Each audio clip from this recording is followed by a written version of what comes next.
All right. So what are we on? We're on the third Rip to Shreds album now, and they're working at a pretty good clip. I don't know how to pronounce his name, so I won't bother.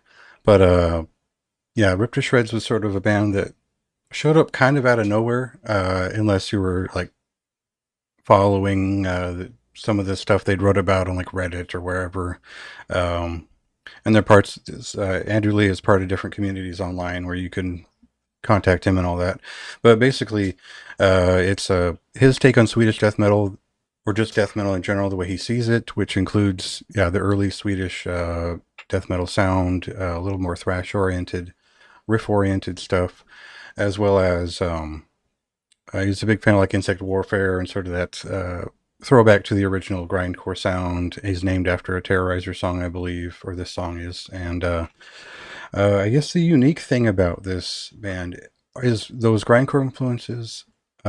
Is interested in sort of bringing melodic death metal into the sort of Boss HM2 pedal dominated sound, and kind of fusing those three elements together in interesting ways. And well, like my Zang, that first album, it hit really big. It was definitely like a riff record. It was kind of a homebrewed sort of underground hit at the time, and it continues to be popular. It's still a very good record. I think I've got two copies of it, and I put like that work up there with like I list some of my favorite, couple of my favorites here, like Entrapment and Pyre, where they really hit that Swedish death metal sound just right and kind of find somewhere to go with it after that first record. It's kind of rare, people put out one great record in that style and they run out of ideas. It turns into bad D beat and we're kind of done.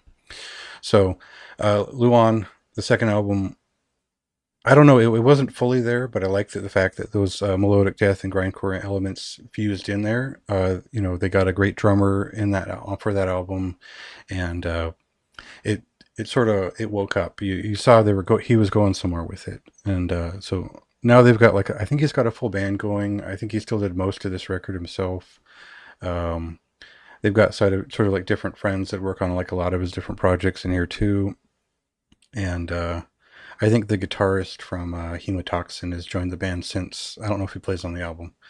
Anyway, this third album really plays around with different ratios of those genres. It touches upon melodic death metal a lot more, sort of like a lead-driven style with a little bit of like contestant-ballism in there. So there's some brutality, there's some uh, still very much doing his thing, but leaning into these other things that he can do to sort of add a lot of color to the album.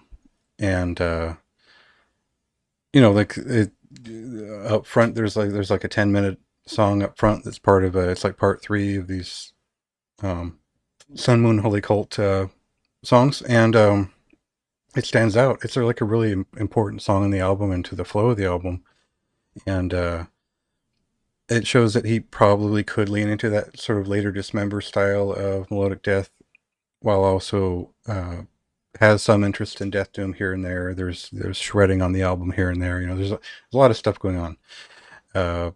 But then at the end of the album, we've got like a 50-second death grind song that just kind of hammers out just because. So for my mind, that sort of pings a couple of things in my head. I think Uncanny is maybe not exactly the right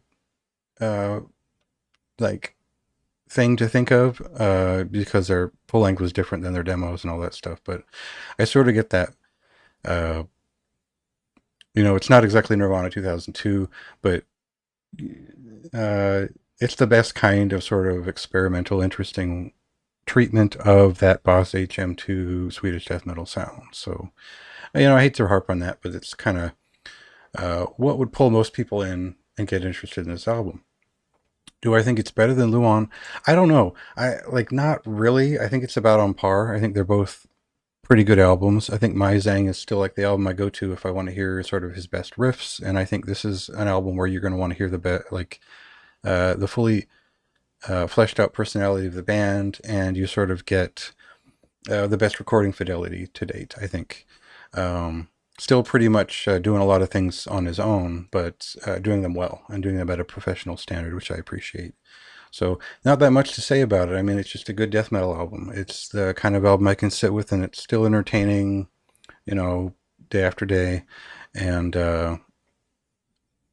Yeah, I mean, it's just a pretty solid record. I think it's important. He's jumping onto Relapse Records for this, and I think the last thing I say in the review is like it should be this consistent if you're hitting, a bigger distribution network and notoriety to just sort of sink in what that personality is of that project and sort of give a hint of where it could go in the future. I kind of like my idea is I hear grindcore and melodic death, and I want I'm already putting in my order for something crazy that where it could go, but this is a pretty steady entry to their discography, and like I said, I hope they change it up a little bit more, but there's a lot going on in this record that makes it worth enjoying right now. So check it out if that's your kind of thing.